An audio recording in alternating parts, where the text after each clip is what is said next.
மரியாதை குறையாக பேசினான்னு சொல்லுவாங்க. அண்ணன் மேலே எங்களுக்கு தனி மரியாதை உண்டு. ஆமாம், தேர்தலுக்கெல்லாம் அண்ணா திராவிட முன்னேற்ற கழகத்துக்கும் அண்ணா திராவிட முன்னேற்ற கழகத்தினுடைய தலைமையிலான இந்திய ஜனநாயக கூட்டணிக்கு மிக அற்புதமாக இருக்கிறது. மக்கள் எல்லோரும் ஒரே வார்த்தை என்ன சொல்கிறாங்கன்னா, இந்த ஆட்சியை அப்புறப்படுத்தும். என்ன தான் கொடுத்தாலும் இந்த ஆட்சி தொடரக்கூடாது. ஏன்னா எங்கள் சந்ததியே அழிந்து போகும். எங்கள் கண்ணு முன்னாலே அழிகிறத நாங்கள் பார்த்துக்கிட்டு இருக்கோம். இனிமேலும் இது தொடர்ந்தால் எங்களுக்கே பாதுகாப்பு இருக்காதுன்னு ஒவ்வொரு குடும்பத்தினுடைய தலைவரும் தலைவியும் பேசுகிறாங்க. தேர்தல் இந்த தென் மாவட்டங்களில் வந்து சுற்றுப்பயணம் மேற்கொண்டு வராரு யார்? அதிமுக வந்து படுதோல்வி அடையும். திமுக எதிர்த்து நிற்கிறதுக்கு எந்த சக்திக்கும் தைரியமே இல்லை அப்படின்னு சொல்றாங்க. அதிமுகன்ற கட்சி இல்லைன்னுலாம் 2 நாளைக்கு முன்னாடி பேசுகிறாரு.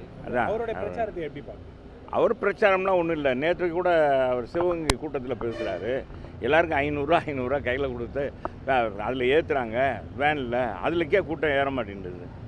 இந்த மனுஷனை வாய் போய் பார்க்குறது, இவனை மாதிரி ஒரு ஆள் மோசமானவனை பார்க்கக்கூடாது அப்படின்ற அந்த மக்களுடைய உணர்வு. நான் சொல்லலப்பா, செல்லூர் ராஜு சொன்னான் அப்படி இப்படின்னு மரியாதை குறையாக பேசினான்னு சொல்லுவாங்க. அண்ணன் மேலே எங்களுக்கு தனி மரியாதை உண்டு. ஆமாம், நீங்கள் அது மாதிரிலாம் நினைக்காதீங்க. தென் மாவட்டத்துக்காரு. ஆனால் அந்த அவருடைய நடவடிக்கையை வந்து இன்றைக்கி எல்லாருமே ஏச்சுக்கும் பேச்சுக்கும் ஆளாயிருக்கார். ஏன்னா இந்த கட்சி வந்து ஒரு சாதாரண டீ கடைக்காரரை முதலமைச்சராக்கி 3 முறை முதலமைச்சராக்கி சட்டமன்ற உறுப்பினராக்கி பல துறைக்கு அமைச்சராக்கி அழகு பார்த்த இந்த கட்சிக்கு இன்றைக்கி அழிந்துரும் இல்லை அப்படின்னு சொல்கிற அளவுக்கு அந்த வாய் வருதுன்னா, இந்த எலும்பில்லாத நாக்கு எப்படினாலும் பேசுன்றதுக்கு ஓபிஎஸும் ஒரு உதாரணமாக ஆகிட்டார் பாருங்க. இவரே தான், நான் தான் நடத்தினேன் சென்னை மதுரையில் கூட்டம் முனிச்சாலை ரோட்டில். நாங்கள் டீ கடையே வச்சுருந்தவங்க, என்ன ஸ்டாலின் போய் டீ கடையில் டீ சாப்பிட்ற ஒரு பெருசா அப்படின்னு இவரே தான் பேசினார். ஸ்டாலினை பற்றி பேசாத பேச்சா, அம்மா இல்லைன்ற உடனே அப்படியே பிளேட்டை மாற்றி போட்டுட்டார். அவ்வளோதான். அவரை போயிட்டு எதுக்குங்க, நீ விடுங்க, மக்கள் மறந்துட்டாங்க. வேற என்ன இப்போ நான் வந்திருக்கேன், நாங்கள் வந்திருக்கிறது இன்றைக்கி எங்கள் கழக பொதுச் செயலாளர் புரட்சி தமிழர் எடப்பாடியார், அடுத்து ஆளப்போகிற அண்ணன் எடப்பாடியாருடைய ஆட்சி அமைகிறது.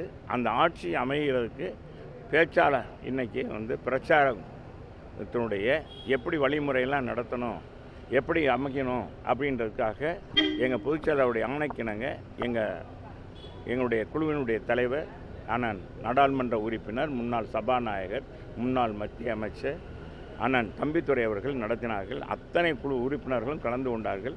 நல்ல ஆலோசனை வழங்கியிருக்கிறார். ஒவ்வொரு மாவட்டத்துக்கும் அண்ணனுடைய பொதுச் செயலாளருடைய ஆலோசனையை கேட்டு இனி விரைவாக செய்யப்படும்.